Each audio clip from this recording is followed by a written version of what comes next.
Yo, this was a real situation with one of my students. Hey, wie geht's dir? Was gibt's Neues? Meine Nase läuft. Ich hasse Polen. Wen hast du? Polen, weißt du, ich habe eine Pollenallergie. Ah, Pollen, nicht Polen. Du hast Heuschnupfen. Ja. Bruh. And this is exactly why getting the vowels right in German really matters. Want to learn everything there is to know about them? Then stay tuned.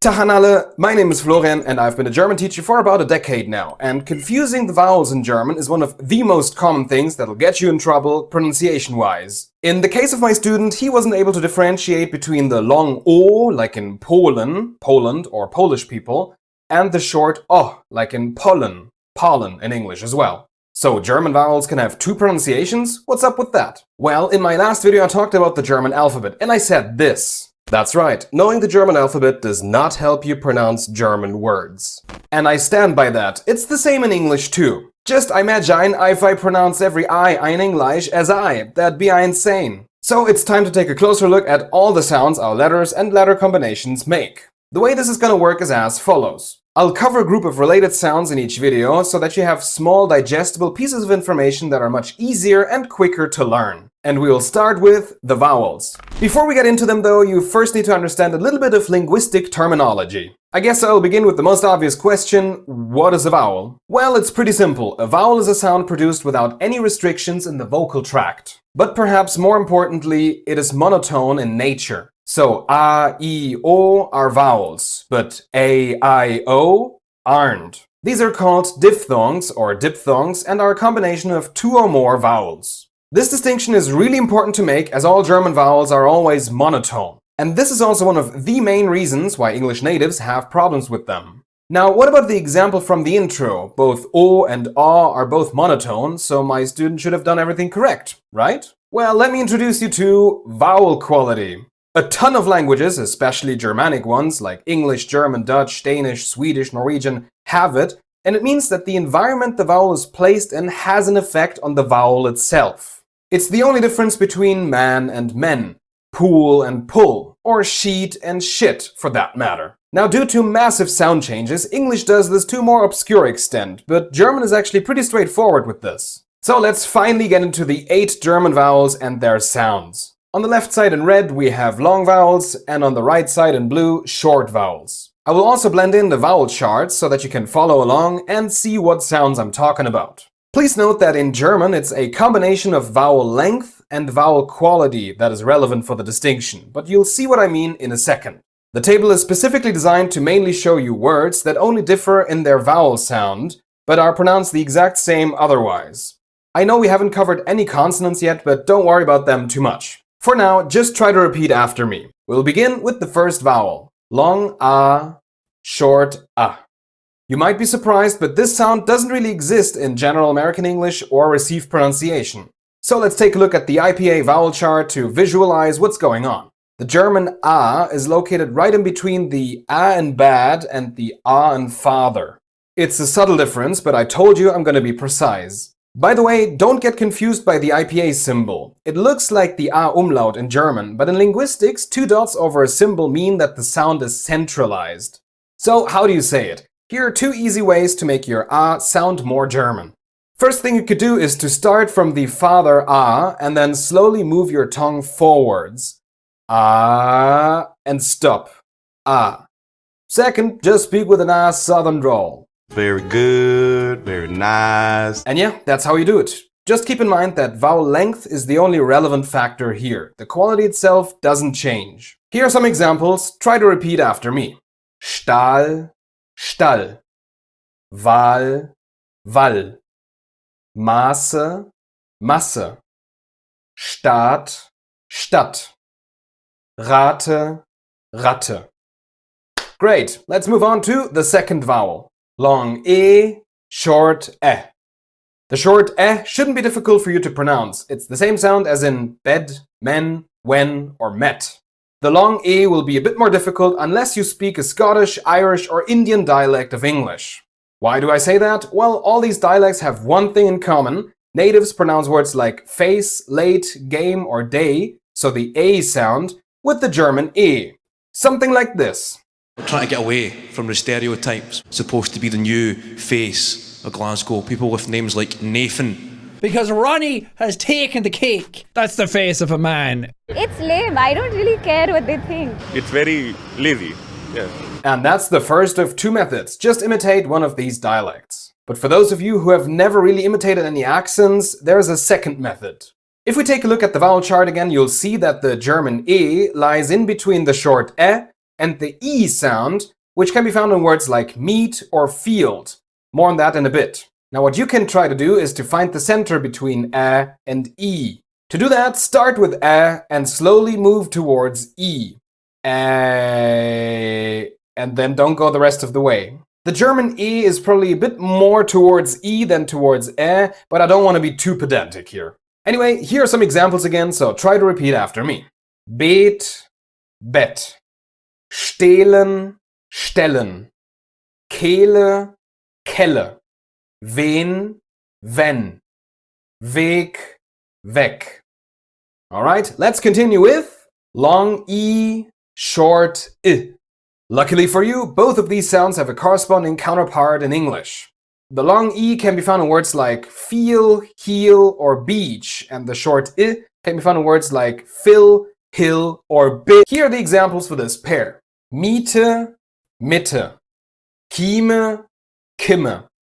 Siezen, sitzen. Wieder, widder.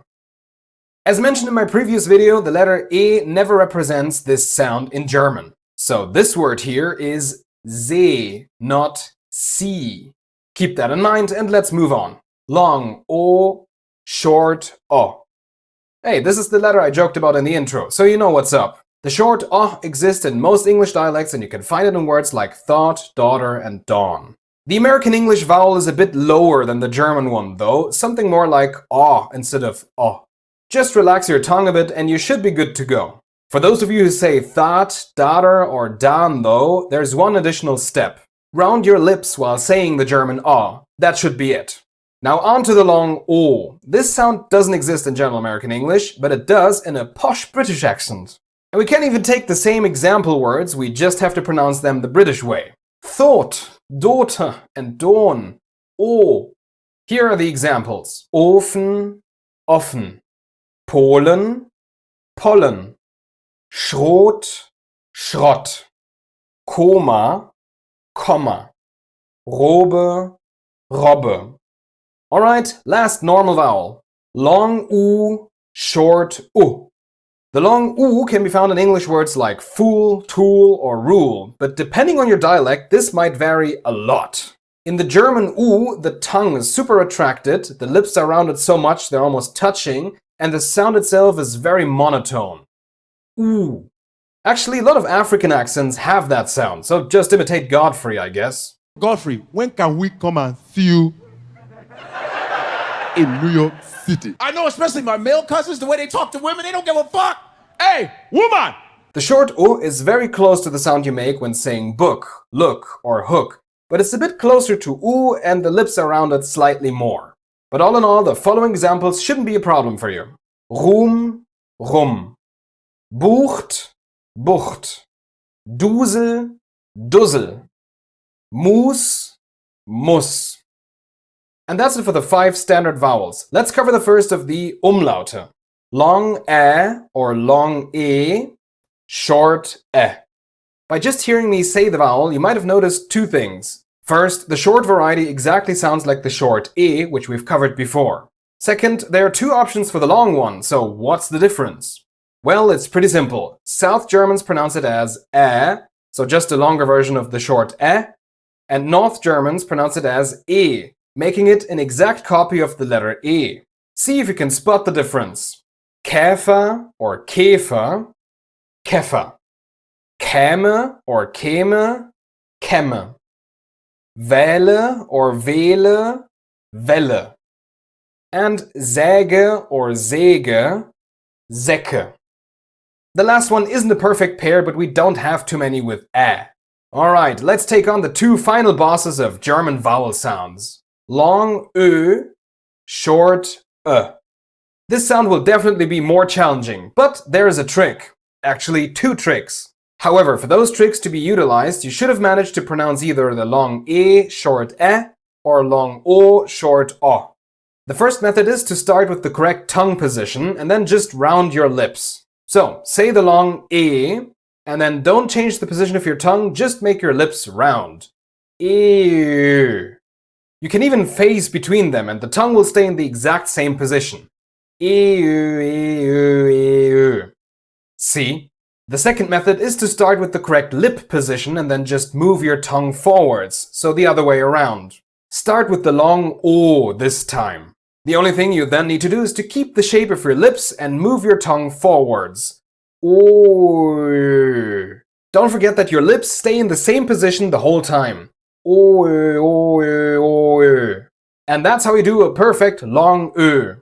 For the short you can do the exact same trick but with the short vowel sounds. You can start with the short and then round your lips, or you could start with the short O and then move your tongue forwards. Pick what's easier for you. Now here are the examples. Höhle, Hölle. Blöcke, Blöcke. Lösen, löschen. Söhne, Zölle. Vögel, völlig. Despite all of this, you're in luck. The pairs that are only differentiated by Ö can be counted on the fingers of one hand. So don't worry about it too much. Anyway, last but not least, we have the final umlaut. Long Ü, short Ö. For Ü, you have the same 2 options as for Ö. You can start with the correct tongue position and then round your lips, or you can start with the correct lip position and then move your tongue forwards. For those 2 tricks to work, you should have mastered the long E short I or long U short U. Let's start with the first method. Say the long E and don't change the position of your tongue. Now slowly round your lips and you should get E.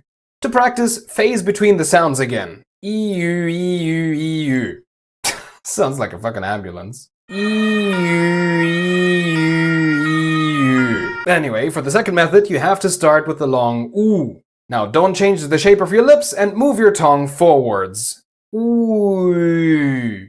Again, phase. Ooh, ooh, ooh, ooh. Alright, here are the examples. Hüte, Hütte. Fühlen, füllen. Flüge, Flügge. Düne, dünne. Great, that's most of it. Now obviously the question arises as to when to pronounce a vowel long and when to pronounce it short. This is actually pretty easy. You have to pronounce the vowel long in any of these cases. Number 1, if there's a double vowel like in ha, ide, or boot. Number 2, if there is an H after the vowel like in Draht, ihn, or Föhn. Little side note here, this rule does not apply to H after a prefix. So it is Gehör, not Gehör, and behalten, not behalten. And finally, number 3, if there's only one consonant after the vowel, like in Frage, gut, or Süden. By the way, the reason the word bucht, like in bucht, he books, is pronounced with a long U has to do with the fact that vowel length does not change during verb conjugation. And the infinitive of bucht is buchen, with only the ch sound after the U, so it's long. Anyway, here are the rules for when you have to pronounce a short vowel. Number 1, before any double consonant, like in Ebbe, Kinder, lästern, or Münze. And number 2, before a CK, like in Ecke, Klicken, or Rucksack. Unfortunately, as with everything when it comes to languages, there are exceptions. For example, the word Weg, the way, has a logical long E, but I don't know why the word weg has a short E. Or remember buchen with a long U due to one single consonant sound ch after it? Well, that doesn't happen in the word kochen, to cook. The O here is short. Or take the word Biologie. Every vowel here is long, probably because it's not a Germanic word, but my guess is as good as yours. So always take vowel length with a grain of salt and better color code them in your vocabulary trainer like I did in this video. Alright, there are 2 more sounds we need to talk about. The first one is schwa, which makes the sound, like the A in about or almost every vowel in belittlement. This is actually the most common sound in both English and German, so it should be pretty intuitive. In German, only the letter E can make this sound, and it's mostly found at the end of a word, like in Rede, Frage, or Busse. It is also part of the ending en or eln, mostly in verbs, like sagen, lächeln, or mögen. Here it is reduced by us natives so much that it basically disappears, but more on that in a later video. Last but not least, the schwa appears at the end of some verb prefixes, like be or g. Examples are benutzen or gehören. Now all of that is different from the so-called A-Schwa, which is a duller, more centralized A, something like a. It appears when the German R at the end of a syllable is not pronounced, reducing it to A-Schwa. A typical letter combination is ER, but I'll talk more about this when I get to the consonant R in this playlist. Anyway, learning the difference between the normal E-Schwa and A-Schwa is crucial, as there are a ton of words that can only be differentiated by those two sounds alone. To produce this sound, you can start with the normal E-Schwa, and slowly move your tongue down towards the German A. If you stop somewhere in the middle, you should have it. Here, have a listen to these examples. Liebe, lieber. Bitte, bitter. Lage, Lager. Wette, Wetter. Lehre, Lehrer. There are hundreds of these pairs, so make sure to invest some time into learning the difference between E-Schwa and A-Schwa. It's very easy to get misunderstood here. Phew, you made it to the end of the video. This might be the biggest and most difficult group to learn in German, so hats off to you if you managed to have a good pronunciation of the vowels in German. If you have any questions, make sure to drop a comment and don't forget to like and subscribe to help this channel grow. See you in the next video, and until then, haut rein!